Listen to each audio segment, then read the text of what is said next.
A successful trip to the Bay. Hi again, everyone, and welcome in to Cincinnati Bengals Talk. The Bengals, well, they handled business over the San Francisco 49ers, winning 31-17 today here in Santa Clara at Levi's Stadium.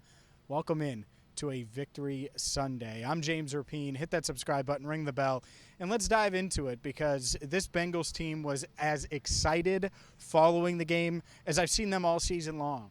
And they have plenty to be happy about. They've won 3 straight games. They're 4-3. They gain a game essentially in the entire AFC today. And you look at it, and the Bengals, well, they're playing the ball they hope to be playing all season long, but certainly hope to be playing going into November when the schedule gets harder. Oh boy, everybody's talked about the schedule. Well, the Bengals came in here and they played their most complete game of the season. And it starts with Joe Burrow. Joe Burrow is back. He's officially back. I think it's safe to say that. The way he moved today, the way he evaded pass rush, the way he did Joe Burrow things, it's something that was a welcome sight, I would say, for Zach Taylor, Brian Callahan, this entire Bengals offense. And certainly you look at it, he finished 28 of 32 for 283 yards, 3 touchdowns, ran for 43 yards, and was exactly what you expect Joe Burrow to be when the offensive line is playing well and when his weapons are out there. And he was the best player on the field, bar none.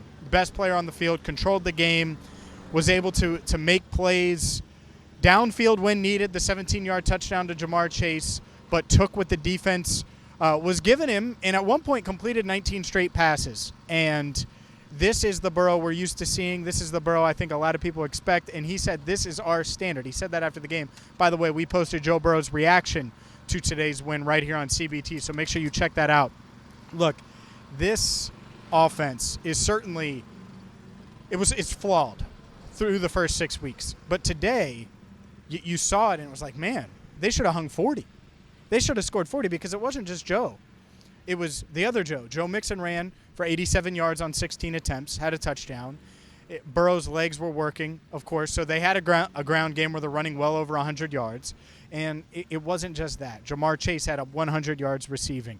T. Higgins got in on the action with 69 yards. Tyler Boyd got in on the action early on. And so all of these guys were difference makers and making plays at different moments of the game. And I think that's something we expect from the Bengals offense that we haven't necessarily seen. And obviously we saw that today against the 49ers.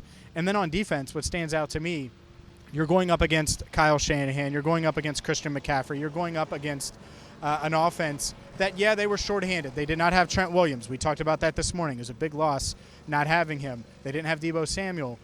But forcing 3 turnovers in the final 16 minutes of the game, that is game-changing stuff. And it was, because the 49ers were close to tying the game. They were 8 yards away from tying the game, and Jermaine Pratt tipped the ball to himself for an interception down there on that side of the field. And then, I mean, literally, what was it? The first play on the 49ers' next possession, Logan Wilson steps in front of Brandon Ayuk and has his interception, which sets up what really put the Bengals in control, the touchdown to Jamar Chase. So this is the first complete game I think we've seen from the Bengals this year. They're 4-3, and I think looking at the health, the offense, everything that we've seen from them, there's no reason why this team can't make a surge and be right where we expected them to be to start the season, which is one of the best teams, if not the best team in the AFC. And here in San Francisco, what they're going to be talking about is a couple things. Their lack of pass rush and Brock Purdy. Well, a couple of things there. One, there was pressure on this team coming in, the 49ers, to right the ship after 2 straight losses. The Bengals won in the trenches. They were able to keep Joe Burrow upright. They were able to open up running lanes for Joe Mixon. They were able to allow this offense to operate and not let Nick Bosa wreck the game. And we've seen over the years, elite pass rushers wreck the game and wreck the Bengals offense. That was never the case on Sunday. And the Bengals deserve a lot of credit for it, and they deserve a lot of credit for what they're doing in the trenches to make that happen, to make that work. And so that's the main takeaway there. And then on the other side, Trey Hendrickson forcing the turnover after Mike Hilton didn't get to keep his interception. He was certainly bummed about that after the game. Look, I think that this gives the Bengals, not that they didn't know that they were capable of this, but it gives the Bengals proof that they can go on the road and beat anyone and beat a really, really good 49ers team that, yeah, the 49ers had won a couple of games or lost a couple of games on the road, but they don't lose here. This is their house. They play really well here, and they've done that time and time and time again. They bounce back here, and they did not bounce back today. The Bengals took it to them really from the jump. The fast start is another thing that the Bengals did, and they give up an 8-yard run to Christian McCaffrey to start the game, first play from scrimmage, and the defense forces a 3-and-out anyways. They deserve a hell of a lot of credit for that because they shouldn't have.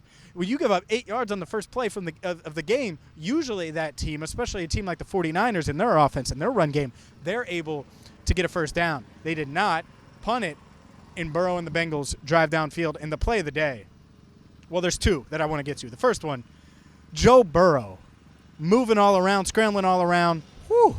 You got to check out T. Higgins and Jamar Chase's reaction to that because T. Higgins obviously caught the ball and extended the drive for the first down. And so check that out. The video's right here. It's already posted on CBT. And then Jamar Chase, he said, that's one tough MFer. and only the words Jamar could use. You got to check out those interviews as well. And then the other play of the day is Jamar Chase's backflip. That backflip was clean. He said he didn't practice it. Woo-wee.